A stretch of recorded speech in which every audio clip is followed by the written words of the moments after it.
Homemade cold coffee சூப்பராக ready ஆயிடுச்சு. இதே மெத்தடில் நீங்களும் ட்ரை பண்ணுங்கள். கோல்ட் காஃபி செஞ்சுக்கலாம். ஐஸ் க்யூப்ஸ் ஆட் பண்ணிக்கலாம். 2 spoon coffee powder, 2 spoon brown sugar, 1 2 milk add பண்ணிக்கலாம். பிளெண்ட் பண்ணி வந்துடலாம்.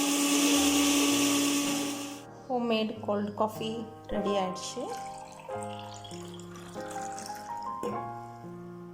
கோல்டாக இருக்கணும்னா நீங்கள் பால் ஜில்லுன்னு இருக்கிறது ஊற்றிக்கிங்க. சூடாக வேணும்னா பால் சூடாக ஊற்றிக்கோங்க. அவ்வளோதான், நம்ம ஹோம்மேட் கோல்ட் காஃபி ரெடி ஆயிடுச்சு. அவ்வளோதான் ஃப்ரெண்ட்ஸ், ரொம்ப சிம்பிளாக நம்மளுக்கு ஹோம்மேட் கோல்டு காஃபி ரெடி ஆயிடுச்சு. ட்ரை பண்ணுங்கள் நீங்களா. தேங்க்ஸ் ஃபார் வாட்சிங். பாய்.